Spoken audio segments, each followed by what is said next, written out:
Granjero solitario. Le pagó por limpiar establos hasta que vio que criaba 7 hijos sola. La historia que te voy a contar no es bonita. ¿Pa' qué te miento? Es de esas que se pegan a los huesos, como la humedad del invierno. Empieza en un lugar que olía a polvo viejo y a desesperación. Una especie de mercado donde no se vendían ni vacas ni granos, se vendía gente. Y ahí estaba ella. No era más que un bulto de harapos y piel tensada sobre los huesos. El pelo, una maraña de paja seca.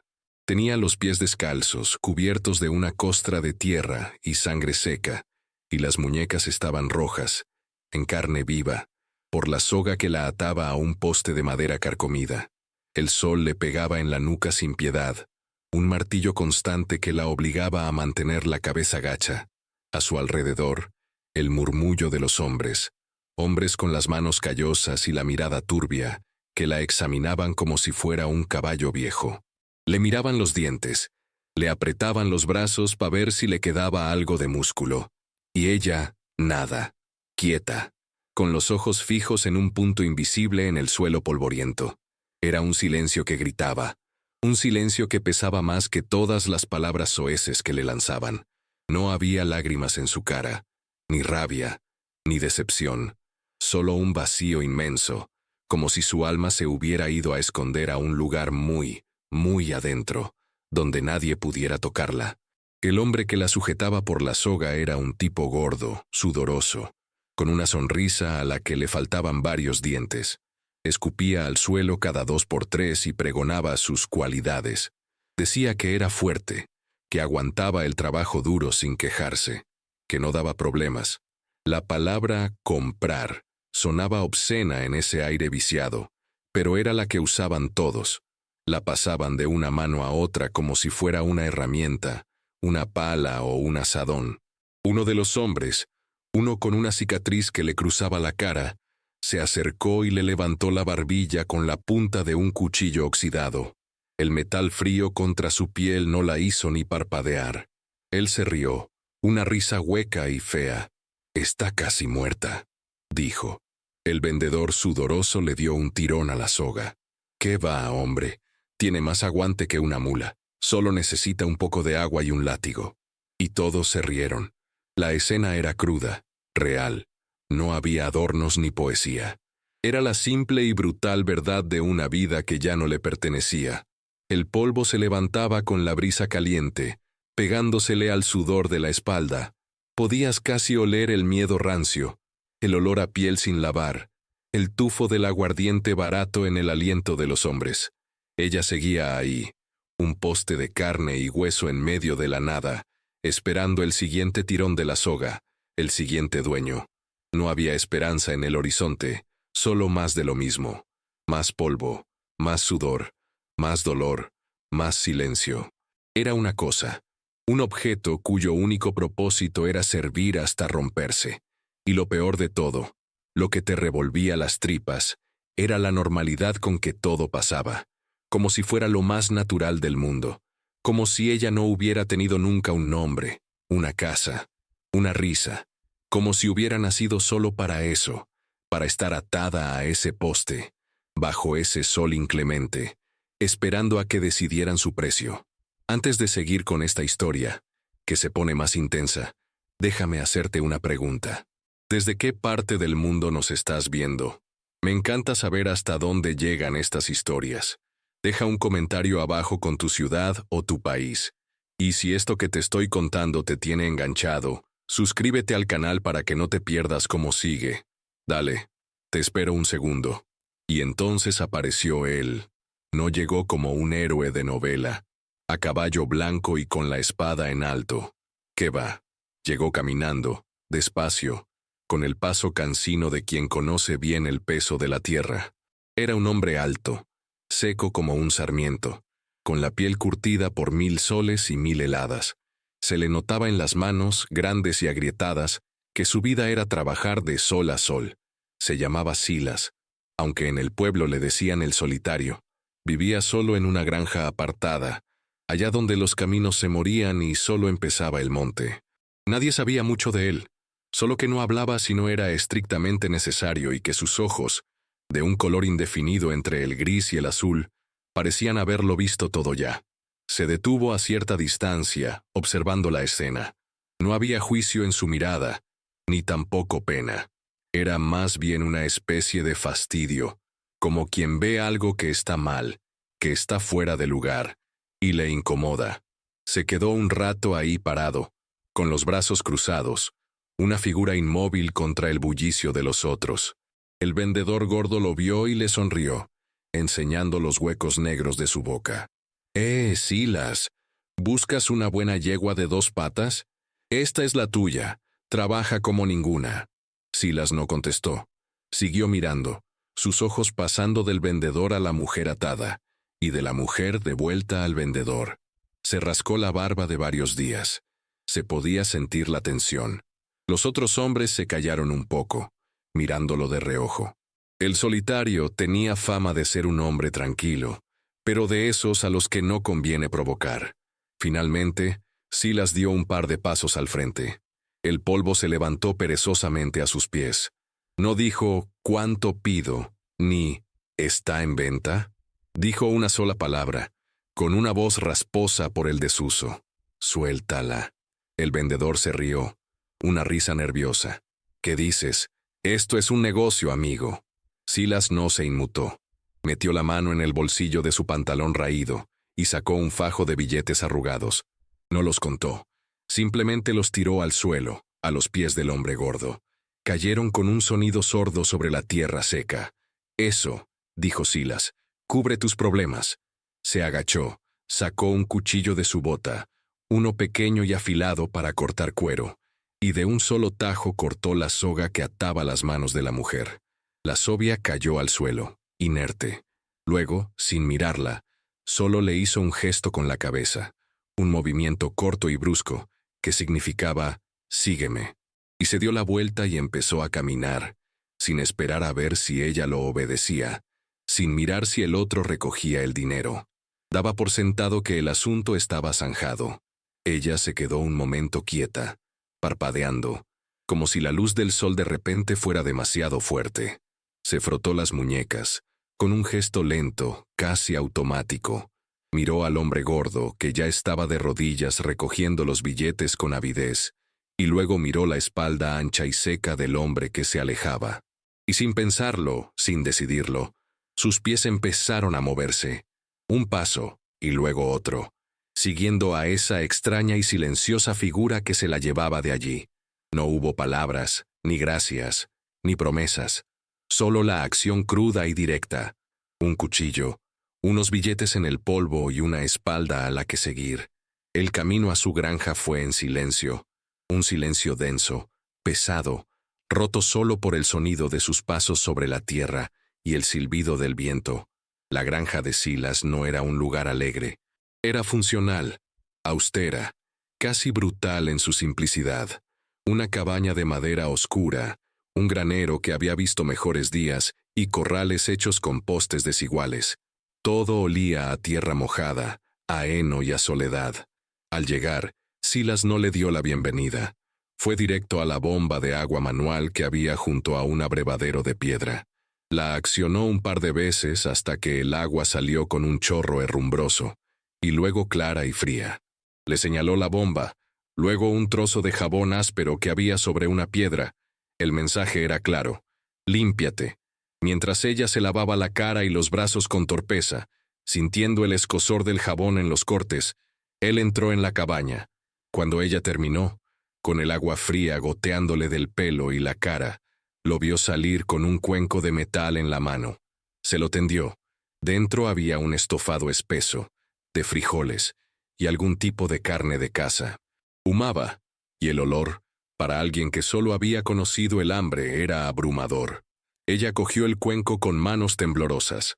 Él le señaló un tronco que servía de banco junto a la puerta de la cabaña. Ella se sentó y empezó a comer, al principio con desesperación, luego más despacio, saboreando cada cucharada. Silas no la miraba. Se puso a reparar una correa de cuero de un apero de labranza, sus manos moviéndose con una pericia lenta y segura. Cuando ella terminó, dejó el cuenco en el suelo. Él lo recogió sin decir nada, lo llevó dentro y salió con una manta gruesa y raída. Se la tiró sin delicadeza y con un dedo señaló una esquina del porche, bajo el alero, donde un montón de paja seca formaba una especie de lecho improvisado. Esa era su cama. La primera noche ella durmió acurrucada bajo esa manta, con el olor a paja y a limpio, escuchando los sonidos de la noche del campo. No era comodidad, no era amabilidad, era algo más básico y más profundo. Era seguridad. La seguridad de que nadie iba a darle un tirón a una soga en mitad de la noche. Silas durmió dentro, con la puerta sin cerrar con llave, pero ella sabía, de alguna manera, que él estaba alerta. Los días siguientes siguieron el mismo patrón, un ritual silencioso y práctico. Por la mañana, él le dejaba un trozo de pan y un jarro de leche de cabra. Luego le asignaba una tarea: limpiar los establos, quitar las malas hierbas de la pequeña huerta, remendar sacos de grano. El título que le puso la vida en ese momento era ese: la que limpiaba establos por un plato de comida. No había conversación, solo gestos y acciones. Si se cortaba una mano, él, sin decir palabra, le ponía un trapo limpio empapado en alguna hierba que olía fuerte y que picaba, pero que curaba.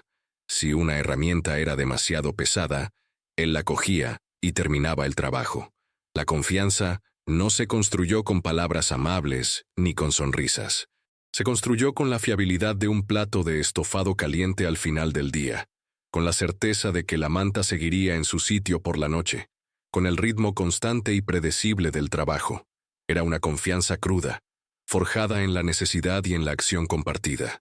Un día, él estaba afilando la hoja de una guadaña. Ella lo observaba desde la distancia. La hoja brillaba bajo el sol. Él probó el filo con el pulgar, con cuidado.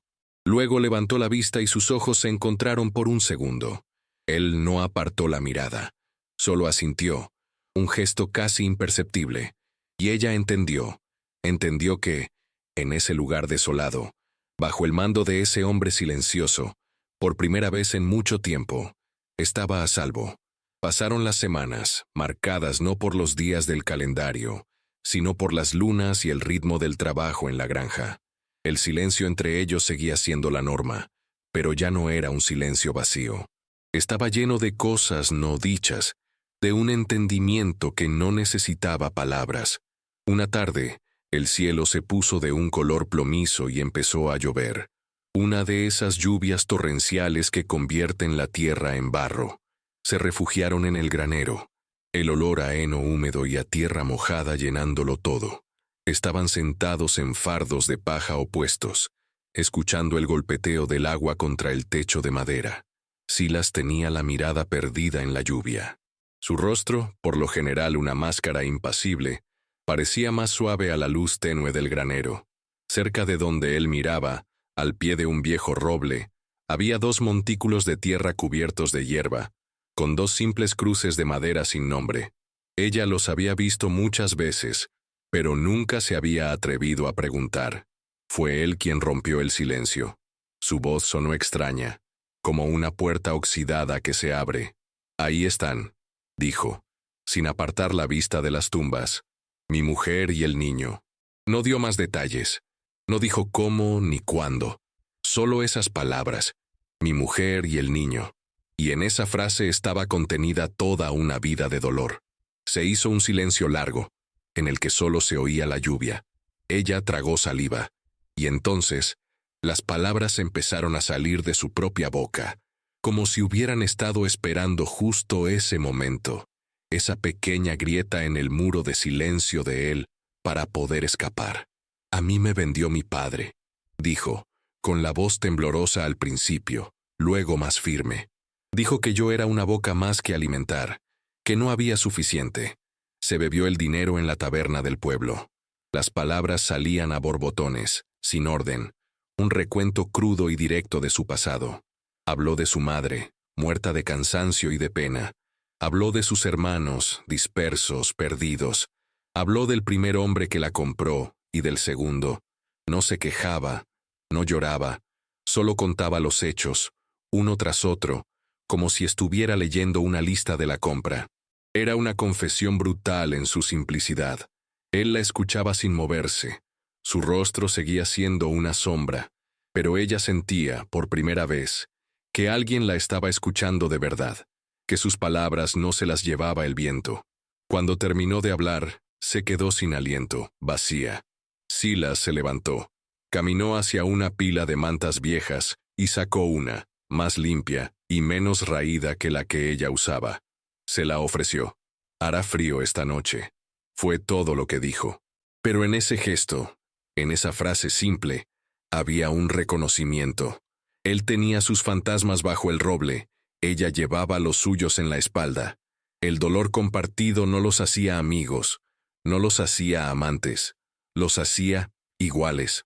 Dos supervivientes en el mismo barco a la deriva, cada uno con sus propias heridas.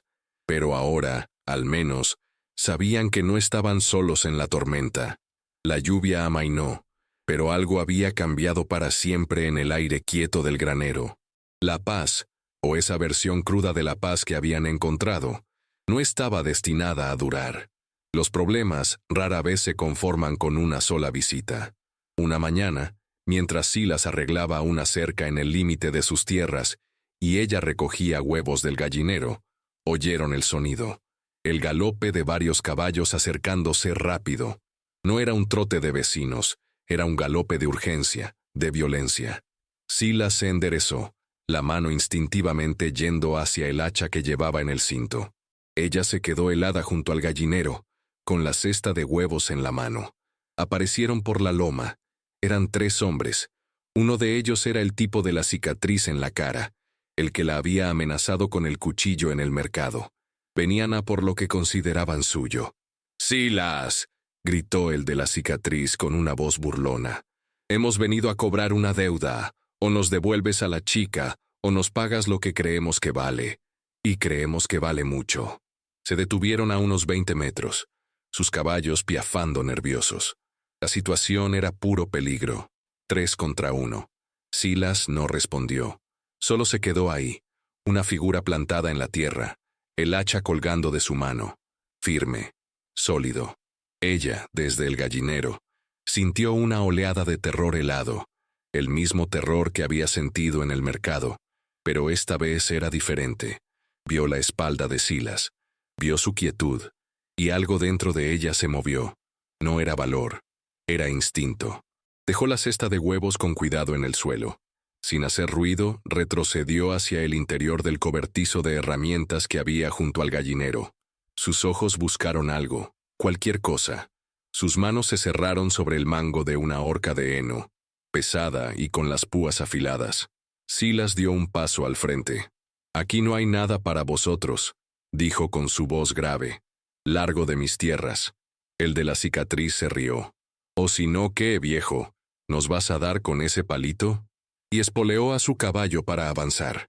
Fue entonces cuando ella salió del cobertizo. No gritó, no amenazó. Simplemente se colocó a unos pasos de Silas, un poco a su espalda, y plantó la horca en el suelo con un golpe seco. Las púas apuntando hacia ellos. Una leona protegiendo su único refugio. Los hombres se detuvieron en seco. La imagen debió de serles impactante. No era una víctima temblorosa. Era una mujer con un arma improvisada, con la mirada encendida de una furia fría. Y junto a ella, un hombre con un hacha que parecía una extensión de su brazo. La ecuación había cambiado. Ya no era 3 contra 1. Era 3 contra 2. Y esos dos parecían dispuestos a todo. El de la cicatriz los miró. Miró a la chica. Miró a Silas. Maldijo por lo bajo. Quizás pensó que el botín no merecía una pelea tan fea. «Volveremos, viejo», escupió al suelo. «Esto no ha acabado». Dieron media vuelta y se marcharon al galope, levantando una nube de polvo. Cuando desaparecieron, Silas y ella se quedaron quietos un momento más, la tensión todavía vibrando en el aire. Él no le dijo, «gracias», ni «bien hecho».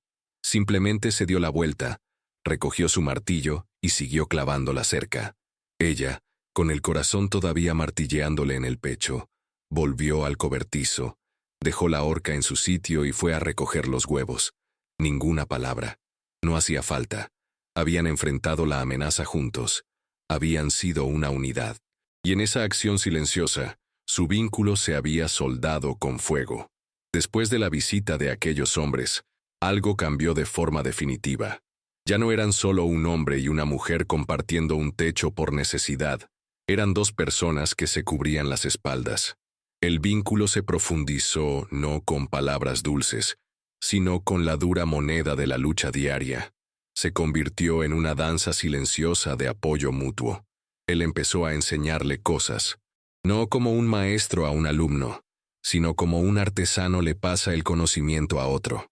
Una tarde, la llevó a un claro del bosque y le puso en las manos su viejo rifle. Pesaba un demonio. Así, dijo, y colocó sus manos sobre las de ella para ajustar su postura. El contacto fue breve, puramente funcional, pero para ella fue como una descarga eléctrica. Sus manos eran ásperas y callosas, pero el gesto era firme, seguro. Le enseñó a apuntar, a controlar la respiración, a sentir el retroceso del arma no como un golpe, sino como parte del disparo. No pienses, le dijo. Solo siente. El rifle, el objetivo, el aire, todo es lo mismo. Y ella aprendió. Aprendió a dar en el blanco a una lata puesta sobre un poste. No por deporte, sino por supervivencia. Un día, una de las vacas, una bestia vieja y testaruda, se enredó en una cerca de alambre de espino. Bramaba de dolor y de pánico. Silas intentó acercarse, pero el animal estaba enloquecido y lo embistió, haciéndolo caer con fuerza. Antes de que la vaca pudiera volver a atacar, ella, sin dudarlo un instante, se interpuso, agitando los brazos y gritando, distrayendo a la bestia el tiempo suficiente para que Silas se pusiera en pie, y entre los dos, consiguieran calmarla y liberarla. Esa noche, mientras él se curaba un feo rasguño en el brazo, sus miradas se cruzaron sobre la llama de la lámpara de aceite. Hubo un reconocimiento mudo de la deuda. Él la había salvado del mercado. Ella lo había salvado de la vaca. Estaban a la par. El invierno llegó con una fiereza inesperada. Una tormenta de nieve los dejó aislados durante más de una semana. Silas cayó enfermo, una fiebre alta que lo hacía temblar y delirar. Los fantasmas de su pasado, los de su mujer y su hijo, volvían en sus murmullos febriles. Ella se hizo cargo de todo. Mantuvo el fuego encendido, derritió nieve para tener agua, alimentó a los animales y cuidó de él. Le ponía paños fríos en la frente, le obligaba a beber caldos calientes, escuchaba sus palabras rotas en la noche. En esos días, los roles se invirtieron por completo. Él, el hombre fuerte como una roca, era vulnerable. Ella, la mujer rota, era su ancla. Cuando la fiebre por fin cedió, él se despertó y la encontró dormida en una silla junto a su cama, con el rifle apoyado en la pared, al alcance de la mano. No dijo nada. Solo la observó dormir, el rostro cansado pero en paz. El vínculo entre ellos ya no era como una cuerda, era como las raíces de un árbol viejo, entrelazadas bajo la tierra, invisibles para el mundo, pero imposibles de separar sin destruirlo todo. Cuando la nieve se derritió y los caminos volvieron a ser transitables, se quedaron sin sal y sin harina. Era inevitable. Tenían que ir al pueblo. Fue la primera vez que bajaban juntos desde el incidente con los hombres a caballo. El pueblo era un puñado de casas de adobe y madera, agrupadas alrededor de una iglesia y un almacén general. Un lugar donde todo el mundo se conocía y los secretos duraban menos que un copo de nieve en verano. Al entrar en el almacén, un silencio incómodo se apoderó del lugar. Las mujeres que estaban charlando junto al mostrador se callaron de golpe. Los hombres que jugaban a las cartas en una esquina levantaron la vista. Todas las miradas se clavaron en ellos. O, más bien, en ella. Silas parecía no notarlo. O si lo notaba, no le importaba. Se acercó al mostrador con su lista mental de siempre. «Necesito un saco de harina, sal, café y pólvora», dijo con su voz rasposa. El tendero, un hombrecillo calvo y con gafas, asintió con nerviosismo, sin atreverse a mirarla a ella directamente. pero las miradas de los demás eran como alfileres. Podía sentir el peso de su juicio, de su curiosidad morbosa. Empezaron los susurros, lo suficientemente altos como para que los oyeran. Esa es la mujer que compró el solitario. La voz era de una de las mujeres, una con cara de vinagre. Dicen que la sacó de un burdel en la ciudad del norte, contestó otra. No tiene vergüenza. Vivir así, amancebados, sin la bendición de Dios. Un hombre en la esquina escupió un trozo de tabaco al suelo. A saber qué clase de bruja será. Desde que está con él, sus cabras dan más leche. No es natural, digo yo. La crueldad de sus palabras era casual, cotidiana. La trataban como a una plaga, como a una mancha en su comunidad decente. Ella se quedó quieta, con la espalda recta, la barbilla alta, pero sentía cómo se le helaba la sangre. Quería encogerse, desaparecer. Silas terminó de pagar. El tendero le dio el cambio con la mano temblorosa, como si temiera contagiarse de algo. Silas recogió las monedas, se guardó la bolsa de sal y se dio la vuelta. Vio la rigidez en la espalda de ella, la tensión en su mandíbula. No dijo nada. No montó una escena. Simplemente, al pasar a su lado para salir, puso su mano grande y callosa en la parte baja de su espalda. Un gesto simple, un gesto posesivo, protector, público. Era una declaración silenciosa para todo el pueblo. Está conmigo. Es asunto mío. Salieron del almacén y el murmullo a sus espaldas creció como un enjambre de avispas. No hablaron en todo el camino de vuelta a la granja. El silencio estaba cargado de la hostilidad que habían dejado atrás.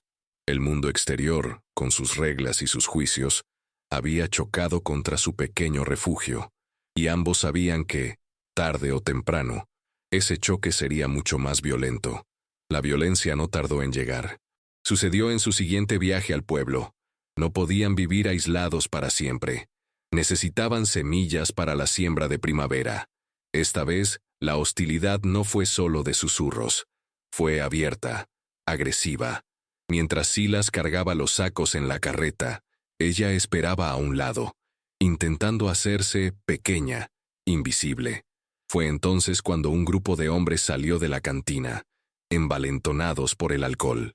Entre ellos estaba el hijo del predicador, un joven arrogante que se creía el guardián de la moral del pueblo. «Mírala», dijo en voz alta, para que todos lo oyeran. «La ramera del solitario. ¿Cuánto cobras por tus servicios, muchacha? Quizás el viejo no te paga lo suficiente». Sus amigos se rieron, una risa desagradable y cruel. Ella se quedó paralizada, el insulto resonando en sus oídos. Quiso responder, quiso correr, pero sus pies estaban clavados al suelo. El hijo del predicador, en su estupidez borracha, dio un paso más y le agarró del brazo. «Vamos, no seas tímida. Seguro que te sabes divertir».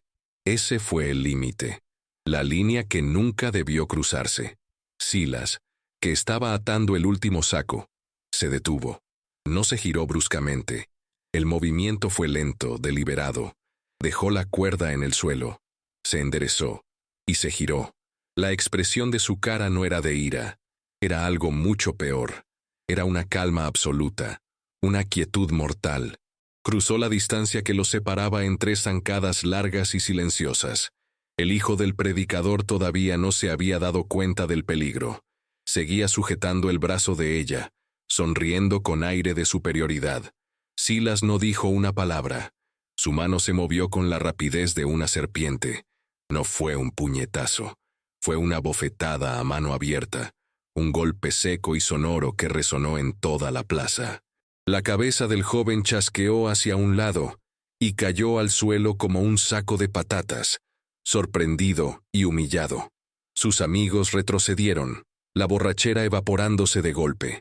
Silas se quedó de pie sobre el hombre caído, mirándolo con un desprecio helado. Luego bajó la vista hacia la mano del joven, que todavía, por inercia, rozaba la falda de ella. Silas la apartó con la punta de su bota, como si apartara basura. Y entonces, por segunda vez en su vida en ese pueblo, habló. Su voz no fue un grito, fue un gruñido bajo y letal, No la toques nunca más. Cada palabra fue un golpe. Se hizo un silencio sepulcral en la plaza. Todo el mundo se había detenido a mirar. El predicador, que había salido de la iglesia al oír el alboroto, se quedó con la boca abierta. Silas, el solitario, el hombre que nunca se metía en nada, el que vivía según su propio código de aislamiento, acababa de romperlo en 1000 pedazos, y lo había hecho por ella. Se acercó a ella, que seguía temblando, no de miedo, sino de la impresión. Le cogió la mano, no el brazo, la mano, y tiró de ella suavemente hacia la carreta. «Vámonos», dijo. Subieron a la carreta y se marcharon, dejando atrás un pueblo en silencio, un joven humillado en el polvo y la certeza de que el granjero solitario ya no estaba solo. Había trazado una línea en la arena, y ahora todo el mundo sabía de qué lado estaba. Esa noche, el aire en la cabaña era diferente. La violencia del día había roto algo, pero también había construido algo nuevo. El acto público de Silas había sido una declaración más fuerte que cualquier palabra. Se sentaron junto al fuego, como tantas otras noches, pero el silencio ya no era cómodo. Estaba lleno de la tensión de lo que había pasado, de lo que ahora existía entre ellos. Él había cruzado una línea por ella. Había abandonado su santuario de indiferencia. Ella lo miraba, a la luz danzante de las llamas. Veía las arrugas en su rostro, la dureza en sus manos, pero ahora veía algo más. Una lealtad feroz, una protección incondicional. Se lo debía todo. Le debía la vida, la seguridad, y ahora le debía su honor. Y se dio cuenta de que él no sabía casi nada de ella.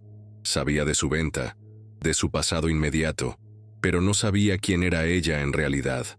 La mujer que él había defendido era un fantasma, una sombra, y él merecía conocer a la persona real. Tragó saliva. El corazón le latía con fuerza.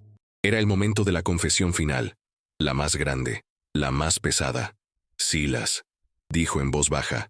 Él levantó la vista del fuego. «¿Lo que pasó en el pueblo? Él te defendió. Defendiste a una desconocida». Él frunció el ceño. «No eres una desconocida». «Sí lo soy», insistió ella, su voz ganando fuerza. «Tú no sabes por qué estaba yo allí, en ese mercado, por qué me dejé vender». La historia empezó a brotar, no como la primera vez, en fragmentos rotos, sino como un río caudaloso. Yo tenía un hogar, un marido. Se llamaba Mateo, era un buen hombre. Tuvimos hijos. Hizo una pausa, tomando aire. 7. Tuvimos 7 hijos, 4 niños y 3 niñas. Nuestra casa era pequeña, pero estaba llena de ruido y de vida. Luego vino la enfermedad, se llevó a Mateo. Y yo me quedé sola, con 7 bocas que alimentar. Las lágrimas que nunca había llorado empezaron a correr por sus mejillas. El dueño de las tierras nos echó. No teníamos a dónde ir. Nos escondimos en el bosque, como animales. Yo intenté buscar trabajo, pero nadie quiere a una viuda con 7 niños. Empezamos a pasar hambre. Una hambre de verdad, de esa que te duele en los huesos. Mis hijos lloraban por la noche, y yo no tenía nada que darles. Así que tomé una decisión. Su voz se quebró. Los dejé, los escondí en una cueva abandonada que conocíamos, con la promesa de que volvería. Les dejé la poca comida que nos quedaba. Y fui a la ciudad, dispuesta a hacer cualquier cosa, a venderme a mí misma si era necesario, para conseguir dinero y volver a por ellos. Por eso estaba en ese mercado. Cada día que he pasado aquí, he pensado en ellos. Cada trozo de pan que me has dado. Me preguntaba si ellos estaban comiendo. Por eso aprendí a disparar. Por eso cogí esa horca. Porque tengo que volver. Tengo que volver por ellos. Se quedó en silencio, temblando, habiéndolo contado todo. El secreto que la había mantenido viva y que la estaba matando al mismo tiempo. Silas la miró. Su rostro impasible por fin roto por una emoción que ella no pudo descifrar. Se quedó mirándola un largo rato, y entonces hizo una pregunta simple. «¿Cómo te llamas?» Ella parpadeó, confundida. Nadie le había preguntado su nombre en años. Era la chica, la mujer, la ramera. «Me llamo», susurró, como si estuviera probando el sonido de la palabra en su propia boca. Me llamo Ana. Él asintió lentamente y repitió su nombre con su voz grave. Ana. Y en esa sola palabra él la vio. No a la víctima, no a la superviviente. Vio a Ana, una madre de 7 hijos. Y todo cambió. A la mañana siguiente, Ana se despertó con el sonido de una actividad inusual. El sol apenas se asomaba por el horizonte. Salió del porche y vio a Silas. No estaba haciendo sus tareas habituales. Estaba enganchando los 2 caballos a la carreta. Pero no era la carreta de los viajes al pueblo. Era la carreta grande la que usaba para transportar heno. Estaba cargándola. No con herramientas. La estaba cargando con sacos de harina, patatas, mantas, toda la sal que tenían, fardos de carne seca. Estaba vaciando la despensa. Ana se acercó, confundida. ¿Qué haces, Silas? Él no se detuvo en su trabajo. Siguió atando una lona sobre los suministros para protegerlos del rocío. Cuando terminó, se giró hacia ella. Su rostro estaba tranquilo, decidido. Dijiste que estaban en una cueva. En el bosque, dijo. No era una pregunta, era una afirmación. Ana asintió sin palabras. El bosque es grande, continuó él. Necesitarás ayuda para encontrarlos. Y cuando los encuentres tendrán hambre. Señaló la carreta cargada. Ana lo miró incrédula. Miró la carreta, llena de provisiones que a ellos les costarían meses reponer. Miró su rostro serio, y por primera vez, vio más allá del dolor y la soledad. Vio una bondad tan profunda y sólida como la propia tierra. Las lágrimas volvieron a sus ojos, pero esta vez no eran de dolor. Eran de una gratitud tan inmensa que le costaba respirar. Él se acercó, y con una torpeza que resultaba extrañamente tierna, le secó una lágrima con su pulgar áspero. No hay tiempo para eso, dijo con su tono práctico de siempre. Tenemos un largo camino por delante. No hubo una gran declaración. No hubo promesas de un futuro juntos. Solo una acción que lo decía todo. Se estaban yendo, juntos, a buscar a sus hijos. El viaje fue largo y difícil. Ana guiaba a Silas a través de bosques y colinas, siguiendo los recuerdos de un camino recorrido con desesperación. Él nunca se quejó. Conducía la carreta, cazaba para tener comida fresca, montaba guardia por la noche. Eran un equipo. Finalmente, una tarde, Ana reconoció una formación de rocas. «Es aquí», susurró. Dejaron la carreta y caminaron hacia la boca de una cueva escondida tras una cortina de hiedra. Ana llamó a sus hijos, con la voz rota por la emoción y el miedo, y desde la oscuridad surgieron 7 figuras pequeñas, delgadas, asustadas, que al verla corrieron hacia ella gritando «¡Mamá!». Se fundieron en un abrazo colectivo, una masa de llanto y alivio. Silas se quedó a distancia, observando la escena, dándoles su espacio.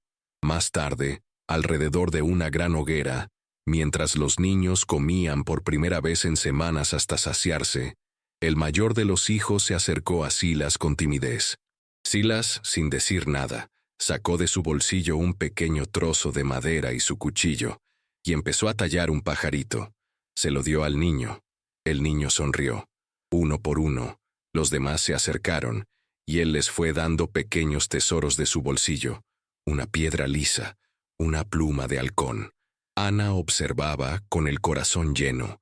No sabían a dónde irían después, no sabían qué sería de ellos, pero en ese momento eran una familia, una extraña y remendada familia, nacida del dolor y la soledad.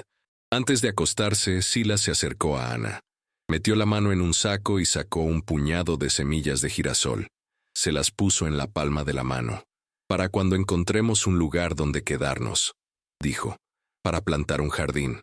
Ana cerró la mano sobre las semillas, sintiendo su promesa. No era solo la promesa de comida, era la promesa de raíces, de un hogar, de pertenencia. Un nuevo comienzo, sembrado en la tierra más dura, pero con el potencial de crecer hacia el sol. Si te ha gustado esta historia, por favor, dale a me gusta y suscríbete para no perderte más contenido como este.